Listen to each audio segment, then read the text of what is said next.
Back at it, Cobra, their other line, the vintage. Almost call them legends. More of like a classic, traditional putter. We've got 2 weights in the bottom in them. They've got 4 different head models. A mallet, kind of a fang. The mallet's called the Torino, and they've got 2 of the sport models with the short neck and then like the classic plumber's neck. They call it a sport? Sport, I think Sport 50 and Sport 60 or something like that. Dear Cobra, call everything like everybody else. It's a blade. Yeah, the blade. So, things we got going on with these. The exact same. You have the SIK Face in there with the descending loft. If you didn't watch our other video, or this one's coming out first, depending on which way we post them, I don't know. But anyway, it starts from 1 degree of loft at the bottom up to 4 degrees of loft at the top. So saying if you hit down or if you hit up or if you hit level, you're getting the same kind of loft with that descending loft from top to bottom. It is an aluminum insert. These are steel-based putters. Again, you have 2 weights in them. The Torino, the mallet, has 2 10-gram weights. I got no idea what that one does. Maybe like 6s or 8s or 5s or 4s or 3s. 25s. 25s, could have been farther away. No wonder that one feels so heavy. I was about to say, this one's pretty heavy. And you can buy a weight kit so you can interchange the weights and all that kind of stuff, just like how everybody else does it. Yep. The one thing, we're just going to go ahead and jump into this. Well, let's do the stats first. And oh yeah, so you can talk about it. Yeah. B-roll time. And yes, when we get to that one, we are going to talk about what the fuck is going on with that line. Yeah. So again, the vintage putters, all of them have that classic look. This one, we've got the Sport 60, the Torino, the 2 that we have. It's classic blade in the Sport 60, kind of a classic mallet in the Torino. 304 stainless steel. Again, adjustable weights, the SIK Face Technology. Sick, man. They have the different heads for different types of strokes, whether you're a straight back, straight through, a slight arc. There is nowhere near the amount of stuff to talk about on these as there was on the 3D printed one. They have the exact same, that Arco, so that Cobra Connect, where you can start to get those strokes gained and log into their app and track all your stuff. Again, the SIK Face with that descending loft, starting at 4 degrees of loft at the top, dropping down to 1 degree towards the bottom of the face, so you're kind of getting that more accurate roll, depending on which way you're hitting it, whether you're down, whether you're up, whether you're neutral, kind of coming into it. So we're being able to get a good launch with the golf ball and get it rolling as quick as possible. Do a video in the future on the SIK Putter Face Technology, because there's a lot going on there too in and itself. That's why they make their own putters. So we'll do a whole thing. We'll pull a TrackMan out, maybe go on some grass and see if we can get it to bouncing.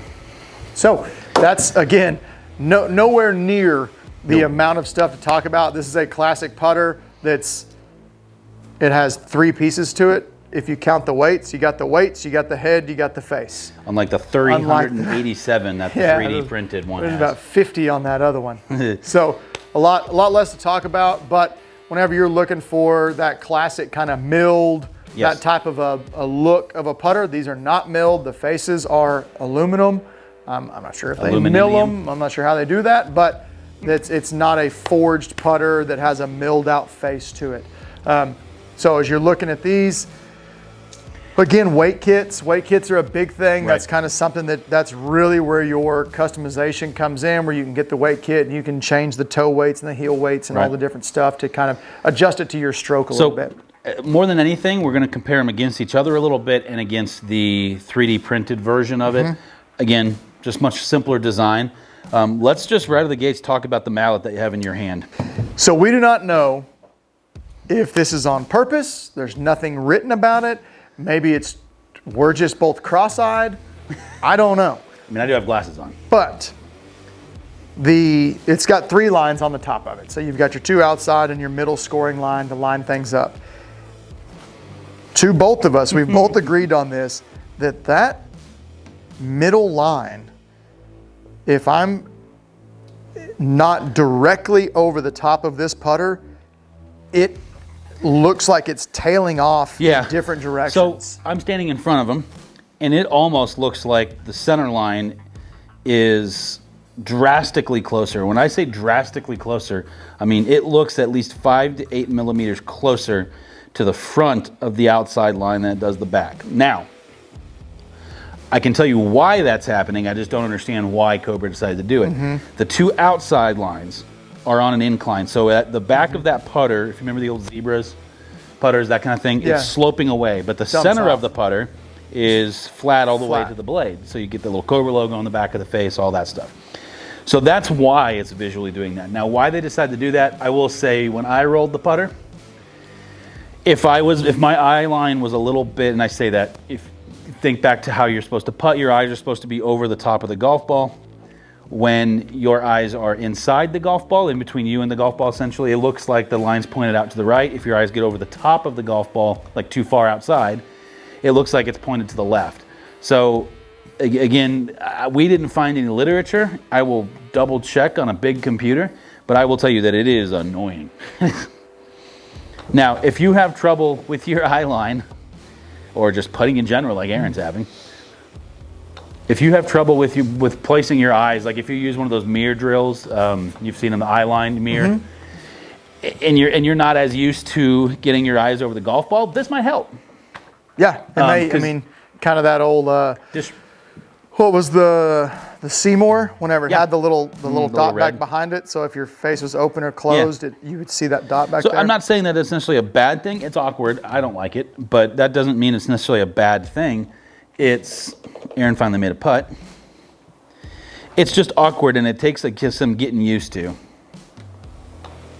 I also think too, and we both thought, again, staying in line with a lot of people right now, the grip is on there closed. It's not square. Yeah, well, this one's open.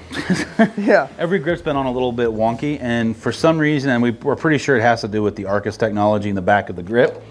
But if you look at the grip, it kind of almost like is it's like up. It's like there's a bubble in the middle of it. Yeah, it kind of comes down, and it's really hard for you guys to kind of see. But you can kind of see it's up, and then it starts to come down right here. And it may be. And I'm pretty sure it has something to do with Arcus and how that's in there, but. No, you think it's a visual? It may be the shrink wrap. I don't know. We're trying to figure out. We're trying to understand why, Cobra. Why? Because as good as the 3D putter felt, I don't know. I messed up. Stuff is on there. It's supposed to have been sitting out in the heat for a little bit. I think it may have been the shrink wrap. It's not. No, it goes down. There's like. It's not as squishy. It's like not as padded. I bet you anything it has something to do with Arcus. Because and that Arcus thing I know because I just re-gripped one for a guy. The Arcus steel, in all their grips, the Arcus thing is about that thick and about as big around as my thumb, and there's just a little cup. Then I got nothing. In the top of the grip. I'm over here just trying to get the shrink wrap off still. This guy, shrink wraps struggle. Yeah, and so, I mean, talk about the feel, Aaron. How does that putter actually feel? Hey, I finally got it off. The mallet feels very mallety, clicky. It does not feel near as stable, which I wouldn't imagine that it would. But it does not feel near as stable as the 3D, and it doesn't feel as solid either. It feels, I don't know what to compare it to. It just doesn't. It doesn't feel like a very good insert, I guess. I don't know how to explain it. It just feels clicky. Like even when I hit that in the center. Yeah. And it just, I don't know. I just don't. Yeah, it's just me. That was a nice little loop in your golf swing there. Yeah, I don't like that rounded mallet looking. Yeah, and that's another thing too is we're both. But that's just me. I'm gonna get this GoPro out of my pocket before I move further. And that you're talking about putters. Everybody has a very specific what they want their putter to look like, feel like, all those types of things. You're more of a larger mallet kind of a guy. I'm more of a blade style guy. With that being said, this has just a little S-bend neck on it. I'm actually not a fan of that because that toe dives pretty severely. The only thing more would be that Mickelson blade style putter that does that. I'm more of a plumber's neck kind of guy, so like on a 45. Because I do have a little bit of an arc. But with that being said, out of all the Cobra putters, this one has felt the best to me, but it's also the most normal, if that makes sense. Yeah, it's like the most classic looking. Well, yeah, and again, being a blade putter guy, versus a mallet guy, it's very awkward for me to look at, especially the 3D printed one. The old, you know, if you haven't seen that video, go back and watch that one, and I kind of talk about this too. It just makes more sense for me because this, when I can see me square the club up a little bit better with something like this versus like that. That I have to just trust it's going to stay balanced, and I don't trust a lot of things, including my golf swing. Nothing in putting that I trust. Now, that's where I would expect to pull this more because it is a little bit more of a bend there. A little more toe hang, but it feels better to me. But you're right, it does have a little more of a clicky. Newer Scotty Camerons, when they went to more of that insert mill versus the old milling that went all the way from toe to heel across the face. Kind of the same idea there, I think, as far as feel. I prefer the older ones, a little softer, a little more balanced, I guess you could say, feel-wise from toe to heel versus a really specific place. Yeah, the feel is definitely different between the two. I believe the feel of the 3D printed one is a lot softer. It is softer, I will give you that. Than the feel of the vintage. I do think that's just, again, there's so much technology packed into that one that it's almost like a suppression system, and when it impacts, it just deadens that feel. Vibrations and stuff out of it. Whereas this being more traditional, especially with aluminum or aluminium for our UK people. Aluminium and stainless steel head. You're going to get a lot more feedback on that one. Now, that being said, you take the shaft out and you put one of those stabilizer shafts in it, or a LA Golf or something. Yeah, something like that. That might make that feel more like that because that's going to deaden a lot of that vibration. I like the vibration because I can tell if I've mishit it, put the putter on a kind of a funky axis or something like that. But again, that's just me. So I just want it to feel good. I don't even care if it goes in. I care if it goes in because I don't get my putter to go in the hole very often. So just hit it close. You don't have to putt. Also true. Wedges, get your shit together. But yeah, so the vintage line, the second part of the Cobra line of putters. If you're that classic kind of putter person, go check them out. I will say, compared to the old Cobra putters, there's really no new Cobra putters except for some box set stuff that's floating around out there. Yeah. I would say it's worth looking at. It's a viable option, whereas previously I don't think it was a viable option. So this is the first year. Now, with that being said, the question becomes: is it the Cobra or is it the SIK thing?